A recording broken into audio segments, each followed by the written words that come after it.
ভোটের লড়াই যখন ঘর ভাঙার কারণ। ধানের শীষে ভোট দেওয়ার অপরাধে স্ত্রীকে তালাক দেওয়ার অভিযোগ উঠেছে এক স্বামীর বিরুদ্ধে। গণতন্ত্রে ভোট দেওয়া নাগরিকের মৌলিক অধিকার। সংবিধানে পছন্দের প্রার্থীকে ভোট দেওয়ার স্বাধীনতা থাকলেও সেই অধিকার চর্চা করতে গিয়ে ঘর ভাঙার মতো মর্মান্তিক এই ঘটনা ঘটেছে। বিস্তারিত থাকছে ডেস্ক রিপোর্টে।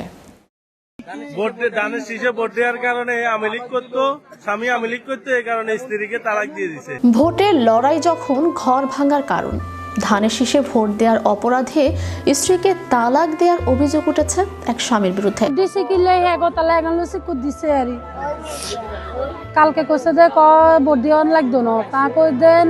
গণতন্ত্রে ভোট দেওয়া নাগরিকের মৌলিক অধিকার। সংবিধানে পছন্দের প্রার্থীকে ভোট দেওয়ার স্বাধীনতা থাকলেও সেই অধিকার চর্চা করতে গিয়ে ঘর ভাঙার মতো মর্মান্তিক এই ঘটনা ঘটেছে। ভুক্তভোগী গৃহবধূর অভিযোগ, নির্বাচনের দিন সকালে তার স্বামী একটি নির্দিষ্ট প্রতীকে ভোট দিতে নির্দেশ দেন, কিন্তু তিনি নিজের পছন্দের প্রতীক ধানের শীষে ভোট প্রদান করেন। আর এই অপরাধেই তাকে সইতে হলো ডিভোর্সের মতো কঠিন পরিণতি।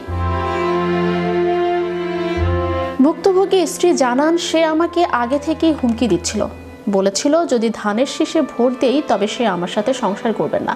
আমি ভেবেছিলাম সে মজা করছে, কিন্তু ভোট দিয়ে আসার পর যখন জানাজানি হলো তখন সে সবার সামনে আমাকে মারধর করে এবং 3 তালাক দিয়ে ঘর থেকে বের করে দেয়। আমার অপরাধ কি? শুধু আমার পছন্দের মানুষকে ভোট দেয়া। ঘটনাটি এলাকায় জানাজানি হওয়ার পর ব্যাপক চাঞ্চল্যের সৃষ্টি হয়েছে। প্রতিবেশীরা বলছেন, নির্বাচনের উত্তাপ যে এভাবে কারো ব্যক্তিগত জীবন তছনছ করে দিতে পারে তা তাদের কল্পনার বাইরে ছিল। অভিযুক্ত স্বামী বর্তমানে আত্মগোপনে থাকলেও ফোনে জানান তিনি মনে করেন স্ত্রী তার অবাধ্য হয়েছেন এবং রাজনৈতিকভাবে তাকে ছোট করেছেন। তবে বিষয়টি কেবল স্বামী স্ত্রীর বিবাদ হিসেবে দেখছেন না সমাজবিজ্ঞানীরা। তাদের মতে এটি রাজনৈতিক উগ্রবাদের একটি ভয়ঙ্কর বহিঃপ্রকাশ। এটি অত্যন্ত ন্যাক্কারজনক। ভোট একটি গোপন ও স্বাধীন প্রক্রিয়া। পরিবারের প্রধান বা স্বামী এখানে সিদ্ধান্ত চাপিয়ে দিতে পারেন না। এই ঘটনা প্রমাণ করে আমাদের সমাজ কতটা অসহিষ্ণু হয়ে পড়েছে। এখানে ব্যক্তির মত প্রকাশের স্বাধীনতার চেয়ে দলীয় আনুগত্য বড় হয়ে দাঁড়িয়েছে।